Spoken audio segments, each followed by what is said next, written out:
Ilang ilog ang tinatawid ng isang baguhang guro, marating lang ang liblib ng baryo, kung saan nakatayo ang paaralang primarya. Unang baitang ng mababang paaralan hanggang ikatlo lang ang nakatayo sa baryo. Ipinangalan dito ang apelyido ng mesmong may-ari ng lupain. Alinsunod sa mataas na pagkilala at papuri sa ginintuang puso na taglay ng mayamang angkan. Kapiranggot lang ito kung tutuusin, sa katulad nilang may sapatos na pilak. At iilan lang sa kanila ang may mga taglay na ganoong kabuti na kalooban. Siya si Ma'am Tine. Hindi niya tunay na pangalan. Siya ang isang ulirang guro sa mga batang nasa liblib na lugar na sakop ng Negros. Sa kabila ng maraming banta ng panganib sa kanyang buhay, hindi niya tinalikuran ang pangakong makapaglingkod bilang guro sa mga kabataang salat sa kaalaman. Ano nga bang banta ng panganib ang kinakaharap niya noong dalaga pa lamang siya at unang sabak pa lang sa kanyang karer? Una, minsan na siyang nalagay sa bingit ng kamatayan nang minsang ginusto niyang suungin ang malakas na baha para lang marating ang nasabing baryo kung saan ay naghihintay ang kanyang mag-aaral. Pangalawa, dahil sa pagiging tahimik at mayuming dalaga, malapit na siyang makuha ng engkanto para dalhin sa daigdig ng mga ito. Sa haba kasi ng masukal na kagubatan at sa dami ng mga punong balete na kanyang madadaanan na sinasabing tirahan ng mga ito, hindi imposibleng isa sa mga lamang lupa na nakatira doon ang magkagusto sa kanya, lalo na at taglay niya ang kakaibang kagandahan. Pangatlo ay ang hindi niya inaasahan. Isang manananggal na dati palang karelasyon ng kanyang nobyo sa nasabing lugar. Ang gusto na siya ay mapatay at marahil ay gawing pagkain. Ganito iyon nagsimula. Sana sagutin mo na ang natatanging pag-ibig ko sa iyo, Tiny. Pangako, hindi ka magsisisi na ako ang magiging nobyo mo. Hatid sundo kita sa bahay niyo hanggang sa ikaw ay aking magiging tunay na asawa. Mahabang litanya ng binatang si Samuel. Nasa isang bahay nangyari sa kawayan na may katamtamang laki lamang noon nakatira si Tiny. Iyon ang tahanan nila mula Lunes ng umaga hanggang Biyernes ng hapon. Nasa gilid lamang iyon ng paaralan. Kasama niya rito ang dalawa pang ginang na guro na kinikilig pa dahil sa kagapuhan at kayaman ng binatang manliligaw. Naku Samuel ha, matulog ka muna ng mahimbing. Mamaya kulang ka lang pala sa tulog. Idi pagsisihan mo pa sa bandang huli. Pagbibiro ni Tiny sa binata. Sa edad na 22, tila teenager pa rin kung mag-isip si Tiny. Ayaw pa rin ito na magkipagseryosohan sa isang lalaki dahil marami pa siyang pangarap para sa kanyang mga magulang. Tiny, sa gandang mong yan, isa pa. Hindi na tayo mga teenager. 28 na ako. Isang asyendero. Kaya kitang buhayin kahit anumang oras kung papayag kang magpakasal tayo. Seryoso pa ring wika ng binata. Totoo naman kasi. Ang totoo ay tiyuhin nito ang may-ari ng lupain na kinatitirikan ng paaralan. Yun nga lang, ay medyo mahangin ito kung magsalita. Halos buong lupain ng baryong iyon ay pag-aari ng kanilang buong angkan. Ay, iba. Nako Samuel, iligo mo lang iyan. May pagkaramdam akong kinulang ka lang ng ligo. Paniguradong matapos kang magtampisaw sa batis ay mawawala na kaagad iyang nararamdaman mo. Mahabang biro ng dalaga. Napailing na lamang ang binata sa pagiging pilosopa ng babaeng tinatangi. Tingin yata ng binata ay hindi talaga magseseryoso ang dalaga. Kaya iniwanan na muna niya ito at hindi nagparamdam ng ilang linggo. Simula noon ay lagi na lang nababagot ang dalaga. Umahaba ang liig niya palagi sa kakasilip sa labas ng paaralan kung may Samuel bang dumating, subalit wala. Doon lamang napagtanto ng dalaga na minahal na pala niya ang binatang manliligaw. Kaya nang bumalik ito sa pagbisita ng sumunod na linggo, ay hindi na siya nagbiro pa. Binigyan na niya ito ng pagkakataon na makapangligaw. Halos taon din ang ginugol ng binata bago siya sagutin ni Tiny. Akala ng dalaga nang sagutin niya ang binata ay magiging maligaya na siya. Subalit bigla na lamang nagkaroon ng isyo. Isang umagang naliligo siya sa balon ng may mga ginang na naglalabaron. Hindi ba't ikaw si Estrella? Yung dumating kahapon? Nauwi na pala ito galing abroad? Tanong ng ginang sa kaharap nitong babae. Oo, siguro magpapakasal na sila ni Samuel. Yan ang dinig ko noon. Pagdating ng babae galing abroad, magpapakasal silang dalawa. Naku, malaking kainan ito sa ating baryo. Masayang wika ng isa pang ginang. Subalit, ikinayanig iyon ng mundo ni Tiny. Iilang pagkakataon lang na may makasalamuha siya sa balon. Pero masamang balita pa kaagad ang kanyang masasagap.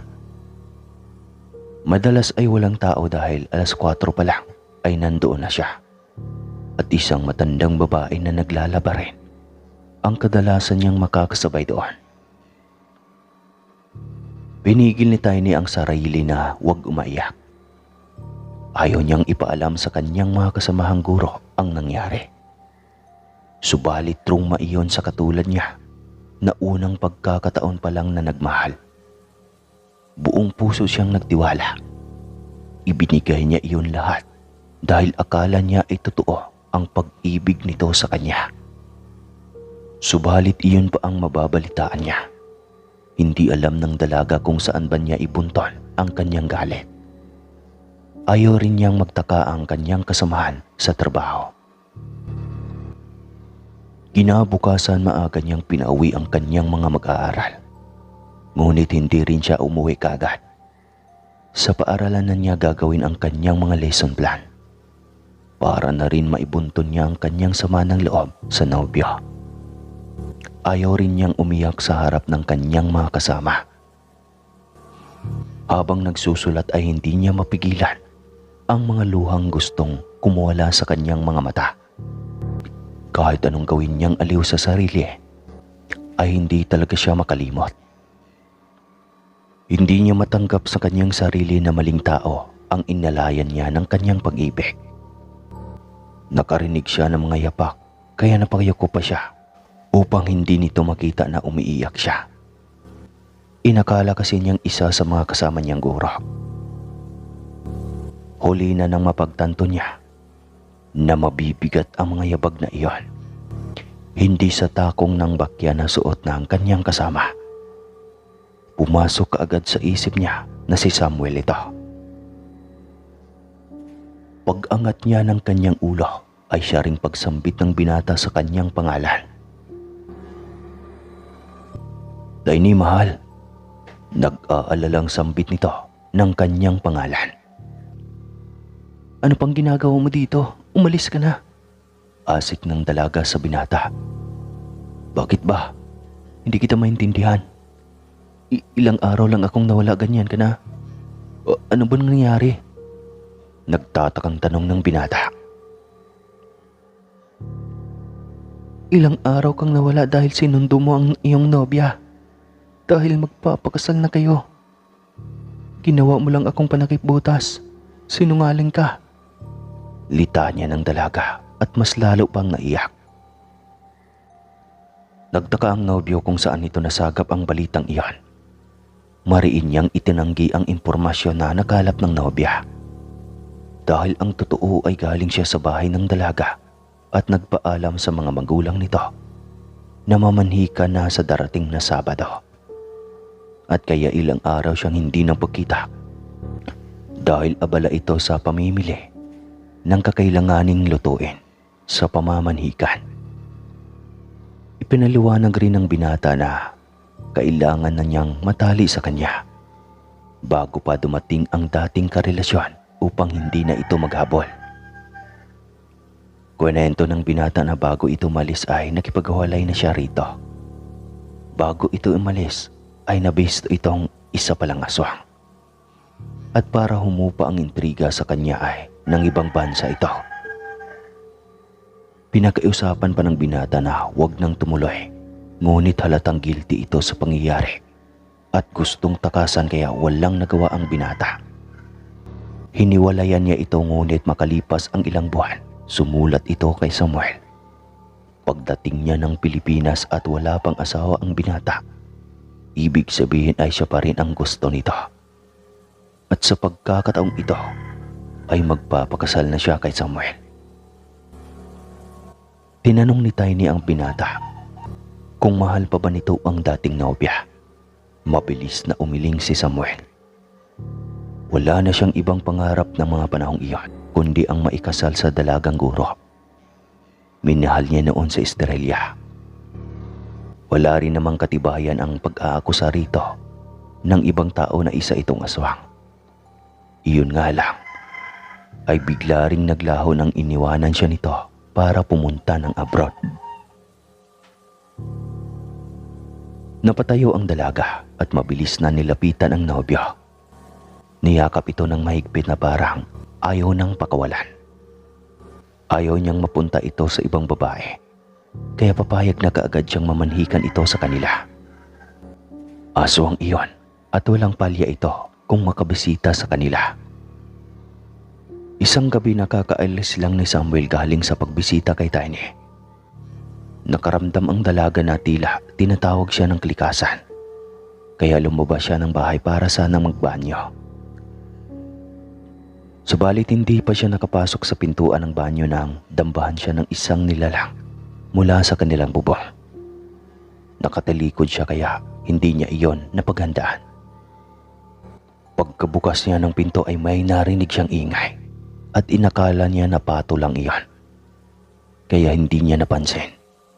Iyon pala ay aswang na. Nakasigaw kaagad siya kaya narinig iyon ng kanyang fiancé na si Samuel na noon ay nasa 100 metro na yata ang layo. Maging ang mga kasama niyang mga guro ay mabilis na bumaba at sumilip ngunit natakot ring lumabas. Mabilis na tumakbo si Samuel pabalik dahil sa sobrang pag-aalala para sa nobya. Nabungaran nga nito ang nilalang na putol ang katawan. Nasa ilalim nito ang nobya.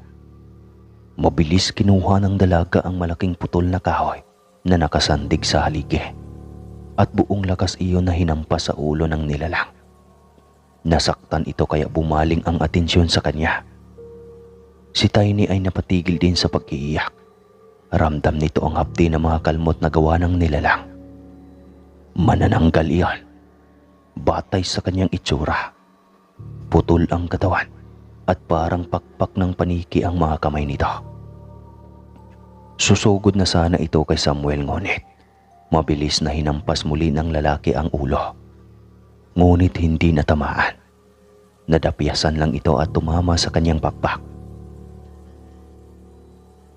Alam ko at kilala ko kung sino ka. Humanda ka sa akin bukas. Wika ni Samuel. May pagbabanta iyon. Mabilis namang tumakas ang nilalang. Tagilid pa itong kumakampay palayo dahil sa pagkapilay na dulot ng paghampas ni Samuel. Saka pa lumabas ang dalawang ginang na guro. Pinagtulungan nila si Tiny na mapasok sa loob. Kaagad na ginamot ang mga kalmot nito. Mabuti na lang at laging may bao na himag ang isa sa mga kasamahan nitong guro. Manananggal ba iyon? Totoo pala sila. Mga tanong ng isa sa mga guro ni Tiny sa binata. Napatango lamang si Samuel dito habang ginagamot lahat ng sugat ng dalaga. Tinanong siya ng nobya kung sino ang manananggal dahil kilala naman pala niya. Subalit hindi na ito umimik pa, kaya hindi tinigilan ng nobya ang kasintahan sa pagtanaw. Tsaka na kapag sigurado na akong siya ang manananggal, wika ng binata. Tsaka lang tumigil sa pagtanong si Tiny. Hindi na rin umuwi pa ng bahay si Samuel para masigurong ligtas ang nobya. Alam niyang ito talaga ang sadya ng manananggal dahil kung hindi, edi sana siya ang sinundan dahil siya ang unang lumabas ng bahay. Narinig niya rin ang huni ng nilalang at inakala lang din niya na alagang bibilang ito. Kaya hindi na siya nag-abala pang silipin o tignan. Maging ang dalawang guro ay ganoon din ang akala. Naging kampante silang lahat kaya nalinlang sila ng isang uri ng aswang. Kinabukasan, maagang umuwi si Samuel. Ibanilita niya sa kanyang pamilya ang muling pagsipot ng manananggal matapos ang ilang taong pagkawala nito sa lugar. Ibig sabihin, ang dati mong nobya talaga ang manananggal sa lugar natin, Samuel. At galit siya sa iyong nobya, kaya balak niya itong biktimahin.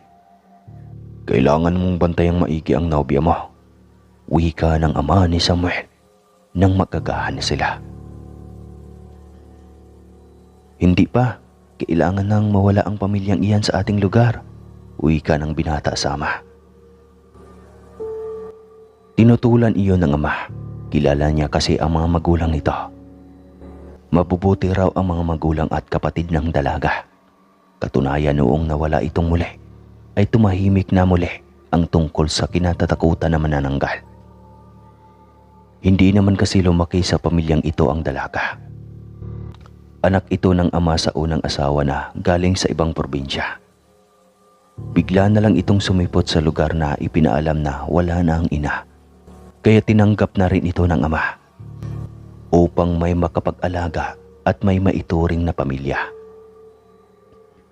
Doon lang din unang nagkaroon ng isyu ng pagkawala ng sanggol nang dahil sa aswang. At nang minsan itong mahuli, ay bigla na lang nagpaalam kay Samuel upang mangibang bansa. Bagay na tinutulan noon ng binata. Subalit nagpupumilit ito. Huli na nang mabalitaan ni Samuel na may nakakita pala sa dalaga sa anyong manananggal at may sanggol itong biktima. Pinilit pa ito ng binata na harapin ang inaakusa. Pero hindi ito naglakas loob.